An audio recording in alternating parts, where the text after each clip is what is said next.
நேத்து பொதுமக்களை வழிமறிச்சு என்ன பண்றான்னா ரேஸ் காட்டுறான், ஊன்னு கத்துறான். அங்கே டிராபிக் ஜாம் ஆயிருக்கு. பாவம் கஷ்டப்படுறான், 600 ரூபாய் 800 ரூபாய் கொடுத்து படம் பார்க்குறான், தலைவான்னு கத்துறான். உனக்கு கஷ்டமா இல்லையா?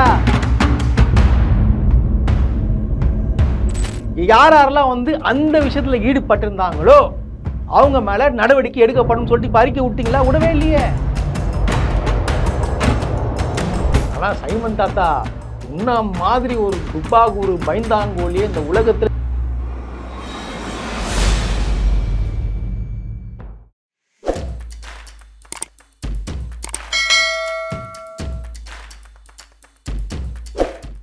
ரோஸ்ட் பிரஸ் நேயர்களுக்கு அன்பு வணக்கம். இன்னைக்கு நம்ம எதை பற்றி பார்க்க போகிறோம்னா, நேற்று கோட்டு படம் ரிலீஸ் ஆச்சு. ஸோ அது நிறைய விமர்சனங்கள், திரை விமர்சனங்கள்லாம் பண்ணியாச்சு. ஸோ அதை பற்றி நம்ம பார்க்க போகல.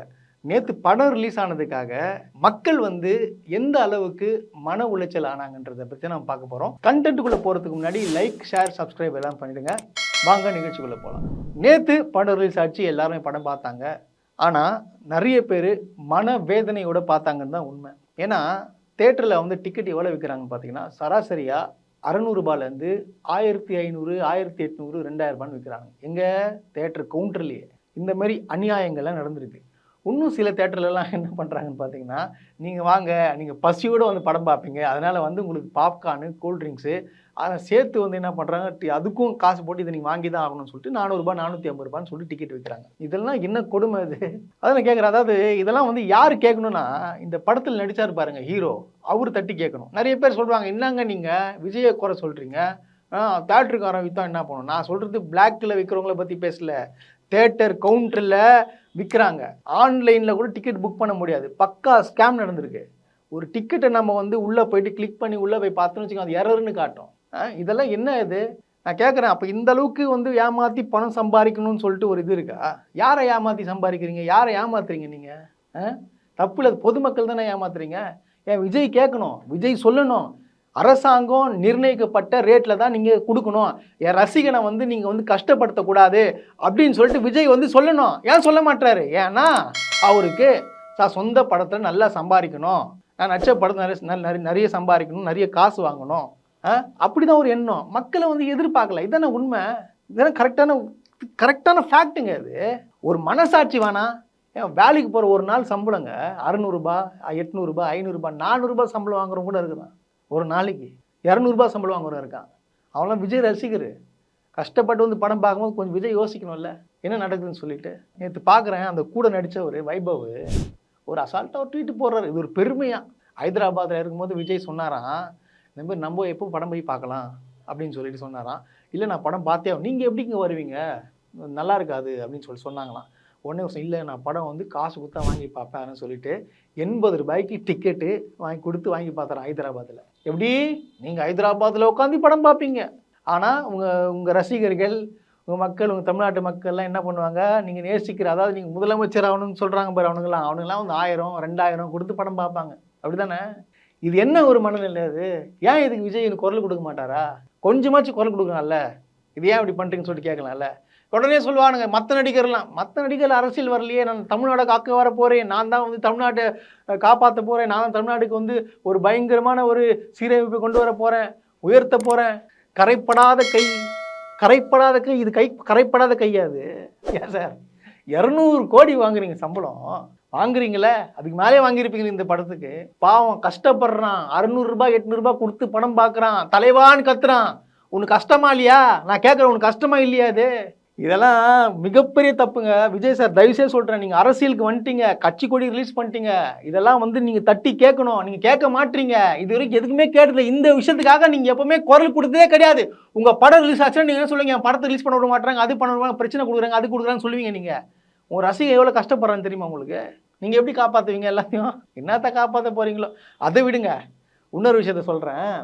நேற்று மதுரையில் உங்கள் ரசிகர்கள், உங்கள் கட்சியின் நிர்வாகிகள் அதாவது தாவேகா கொடியை பிடிச்சிட்டு நேற்று பொதுமக்களை வழிமறிச்சு என்ன பண்ணுறேன்னா ரேஸ் காட்டுறான், ஊன்னு கத்துறான். அங்கே டிராஃபிக் ஜாம் ஆயிருக்கு. இதெல்லாம் நீங்கள் கேட்க மாட்டீங்களா? ஒருவேளை அங்கே ஆம்புலன்ஸ் வந்துச்சு, யாரும் ஒன்று ஆகி போயிடுச்சு, யார் பதில் சொல்லுவா? நீங்கள் சொல்வீங்களா? நீங்கள் ஒரு இதுவாக இருந்தீங்க என்ன சொல்லியிருக்கணும், நீங்கள் யாரெல்லாம் வந்து அந்த விஷயத்தில் ஈடுபட்டிருந்தாங்களோ அவங்க மேலே நடவடிக்கை எடுக்கப்படும் சொல்லிட்டு அறிக்கை விட்டீங்களா? விடவே இல்லையே. நீங்கள் படம் ரிலீஸ் ஆகும் மாதிரி என்ன சொன்னீங்க? பொதுமக்களுக்கு இடையூறு இல்லாமல் வந்து கொண்டாடணும் அப்படின்னு சொல்லிட்டு சொன்னீங்க. கரெக்டா? என்ன பண்ணியிருக்காங்க? அப்போ உங்கள் பேச்சு கேட்கல. அப்போ இப்பயே அராஜகத்தை ஸ்டார்ட் பண்ணுறீங்களா? அப்போ அராஜகம் இப்போயே பண்ணீங்கன்னா அப்போ என்ன ஆகும்? இல்லை என்ன ஆகும்னு கேட்குறேன் நான். இதெல்லாம் நினைக்கும் போது எனக்கு முடியலங்க. இதெல்லாம் வந்து தப்பு. இதெல்லாம் ஒரு சின்ன சின்ன விஷயத்தையே உங்களால் கட்டுப்படுத்த முடியலன்னா இப்போ அரசியலுக்கு வருங்க 1008 விஷயம் நீங்கள் கேள்வி கேட்க வேண்டிய வரோம். நீங்கள் எப்படி கேள்வி கேட்பீங்க? நீங்கள் உங்கள் ரசிகர்களே கண்டிக்க வைக்க உங்களுக்கு குப்பியில தான் அர்த்தம். அது இதெல்லாம் வந்து இது எனக்கு புரியல. எனக்கு இது படம்லாம் ரிலீஸ் ஆச்சு, அதுக்கே இப்படியா? என்ன விஜய் சார் இதெல்லாம் நீங்கள் கேட்கணும். நீங்கள் கேட்காம அமைதியாக இருந்தீங்கன்னா இது எல்லா தப்பு குற்றச்சாட்டும் கண்டிப்பாக உங்கள் மேலே தான் வைப்பாங்க.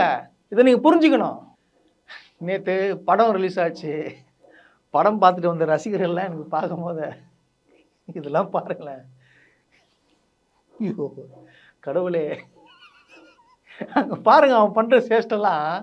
இல்லை எனக்கு புரியல. எனக்கு அதாவது அவன் பாருங்க, அவன் எந்த அளவுக்கு ஒரு உணர்ச்சி வசப்படுறான்னு சொல்லிட்டு பாருங்க. அது கீழே வந்து படுத்துக்கிறான். கீழே திடீர்னு மைக் கட்சி உண்டான்னு நினச்சி நான் பார்த்தா வந்து கீழே படுத்துக்கின்னு கத்துறான். ஐயோ தளபதி தான் சிஎம், அவர் கூட வர்றவங்கலாம் எல்லாருமே வந்து ஜெயிச்சிருவாங்க, அவங்களாம் எம்எல்ஏ யார் கூட வந்து ஜெயிச்சிருவாங்க அப்படின்னு சொல்லிட்டு கத்துறான். ஐயோ அம்மா அப்பான்னு கத்துறான். கீழே வந்து திடீர்னு பார்க்குறான், தலைக்கீழே நிற்கிறான், பெல்ட் அடிக்கிறான். அதெல்லாம் பேட்டி எடுக்கிறாங்க, கேமரா வச்சு காட்டுறாங்க. இதெல்லாம் வந்து அவங்க அப்பா அம்மா பார்த்தாங்கன்னா என்ன நினைப்பாங்க? ஏன் என் புள்ள இப்படி பண்ணுறான்? ஏன்னா கஷ்டப்பட்டு ஒன்று வளர்த்தது இப்படியா இதுக்கா? அப்போ பார்த்துங்க கட்சி நிர்வாகிகள் எப்படி இருக்கான்னு சொல்லி இவ்வளோ நிர்வாகிங்க அவங்களாம்.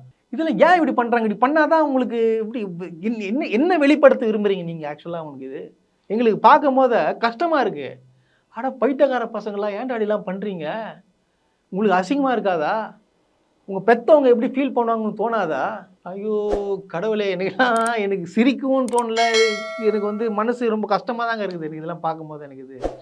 எனக்கு இதெல்லாம் வந்து ரொம்ப வந்து அப்செட்டான ஒரு ஏதாவது சில தருணங்கள்லாம் பார்க்கும்போது நம்மளுக்கு ஒரு மாதிரி தோணலை. ஏன்டா இப்போ இவங்களாம் இப்படி பண்ணுறானுங்க அப்படின்னு சொல்லிட்டு தோணலை. அந்த மாதிரி மனநிலையில் தான் நான் இப்போ இருக்கிறேன். நான் இதெல்லாம் வந்து மாற்றிக்கணும்.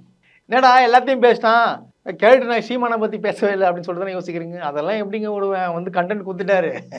அதாவது நம்ம சைமன் தாத்தா வந்து என்ன சொல்லியிருக்காப்புலன்னா, இங்கே பாருங்க, ஆருயிர் தம்பி அன்பு தளபதி விஜய் அவர்கள் நடித்து அன்பு தம்பி வெங்கட் பிரபு அவர்களின் இயக்கத்தில் ஆருயிர் இளவல் யுவன் சங்கர் ராஜா அவர்கள் இன்னிசையில் ஏஜிஎஸ் என்டர்டெயின்மெண்ட் தயாரிப்பில் இன்று செப்டம்பர் 5 வெளியாக உள்ள the GOAT the greatest of all time திரைப்படம் பெயருக்கேற்ற வகையில் இதுவரை தமிழ் திரையுலகில் மாபெரும் வெற்றி பெற்றுள்ள திரைப்படங்களை விடவும் மிகப்பெரிய அளவில் மக்கள் மனங்களை கவர்ந்து வெற்றி பெற வாழ்த்துகிறேன் செந்தமிழன் சீமான் அப்படின்னு வாழ்த்து சொல்லியிருக்காப்புல. யாருக்கு?